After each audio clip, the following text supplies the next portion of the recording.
आपने परशुराम जी के बारे में सुना होगा।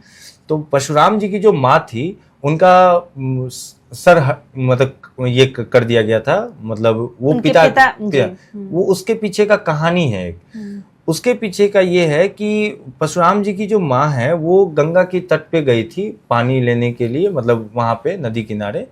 बस वहां पे राजा रानी आपस में खेल रहे थे, वो खेल पे उनका दृष्टि चला गया। वो बोले कि तुम्हारा दृष्टि कैसे चला, तुम उस चीज को आनंद कैसे ले सकती हो।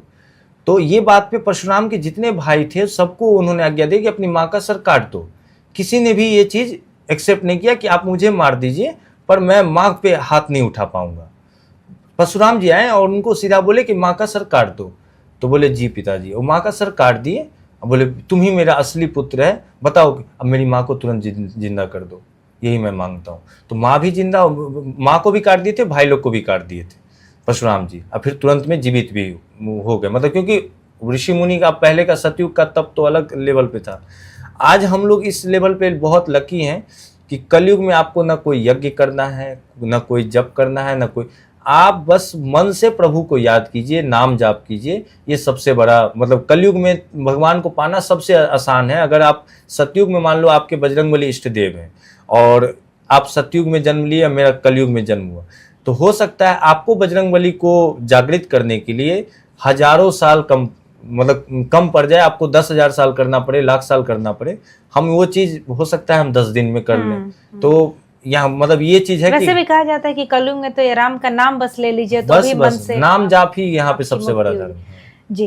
तो एक चीज आपने थोड़ी देर पहले बोला कि इस बात से स्त्रीवादियां खासतौर से बहुत ऑब्जेक्शन करती हैं कि पिता को खुश करने के लिए माता का सर काट दिया। तो ये देखिए एक पुत्र के लिए एक पुत्र के लिए पिता का, हाँ, एक पुत्र और पुत्री दोनों के लिए मैं बता रहा हूँ, पिता हमेशा आत्मज होते हैं और माँ का कनेक्शन मन और हृदय से होता है। अब आत्मा और हृदय का जो तालमेल है, मान लीजिए कि आपका इंट्यूशन, आपका अंदर से आवाज आ रहा है, क्योंकि ये शरीर जो है ना, ये शरीर एक वस्त्र समान है, ये वस्त्र जाना है। तो ठीक हम ये नहीं कहेंगे क्योंकि इस सृष्टि में आए हैं तो आने का जो सबसे सुप्रीम लॉर्ड है, जैसे कि मान ले एतत् स्थत प्रधान देवता की बात करते हैं, हम किसी भी देवी देवता का पूजा करते हो, लेकिन हम अगर दिल्ली में बैठ के पूजा कर रहे हैं तो हम यहाँ के मतलब यहाँ के जो प्रधान देवता उनका नाम हमको लेना ही पड़ेगा। ठीक है, तो इस भूमि पे हमको आने के लिए हमको जो मेरा सबसे सुप्रीम लॉर्ड है वो मेरी माँ है, पर मेरा जो आत्मा का संबंध है, जो मेरा साइकिल बाय साइकिल चल रहा है, वो हमारे पिता है। एक माता इस जीवन के लिए सबसे बड़ा देवता है, एक पिता इस हमको मोक्ष तक प्राप्त करवाने के लिए सबसे बड़ा देवता है। हम माता पिता का मतलब इसमें कोई तुलना नहीं कर रहे हैं, पर आप इसमें थोड़ा तुलनात्मक बात आपको इसलिए लगेगा कि अगर आप भौतिक जीवन का यात्रा की बात कीजिएगा तो उसमें माँ सुप्रीम है। अगर आप आध्यात्मिक जीवन कहिएगा कि प्रभु को पाने की बात कीजिएगा तो वो पिता के बिना संभव है। इसलिए पिता के पुत्र को आत्मज कहा गया, मतलब वो पिता के आत्मा का अंश है, और माँ जो है वो मन और हृदय का अंश है। क्योंकि आप देखिएगा कि मान लीजिए एक लड़का चोरी किया, ये बात आर्ट ऑफ लिविंग के श्री श्री रविशंकर जी का बात है, बहुत गुड बात, मतलब आप मतलब न्याय दर्शन की बात है। उन्होंने बोला कि एक बच्चा चोरी करता है और बच्चा को चोरी करते हुए व्यक्ति देखता है और बोलता है कि उसके घर पे जाके उपराग लेके जाता है कि तुम्हारा बेटा चोर है, इसने ये सामान चोरी किया। उसकी माँ का जवाब होता है कि नहीं नहीं वो चोर नहीं है, उससे गलती हो गई।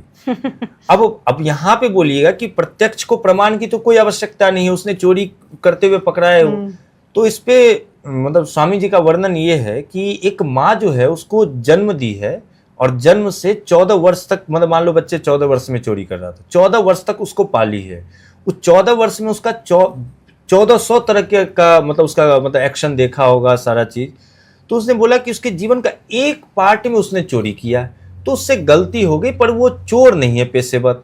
और बाहर वाला व्यक्ति 14 सेकंड के लिए उससे मिला और वो देखा चोरी करते हुए, उसने चोर कर दिया। तो वो अपने जगह सही है, ये अपने जगह सही है। लेकिन यहाँ माँ ज्यादा ज्ञानी है, क्योंकि जो एक क्षमा करने का क्षमता और एक्सेप्ट करने का क्षमता है, वो बिना दया, मतलब वो कह सकते हैं कि माँ के अलावा और किसी मतलब रिश्ते में आपको नहीं देखने को मिलेगा। क्योंकि वो व्यक्ति, एक जैसे घर है तो घर के बाहर कोई व्यक्ति खड़ा है तो आप सिर्फ बालकनी और बाहर का ये देख सकते हो कि कैसा घर दिखता है ये। और घर के अंदर जब प्रवेश करोगे तो आपको पता चलेगा किचन यहाँ है, बेडरूम यहाँ है। तो माँ जो है उस व्यक्ति को पूरा अच्छे से जानती है, और उसके जो मतलब बाहरी लोग हैं वो बाहर के मतलब सिर्फ बाहर से जानते हैं। हमें कोशिश ये करना चाहिए कि हम जीवन को हमेशा अंदर से जाने,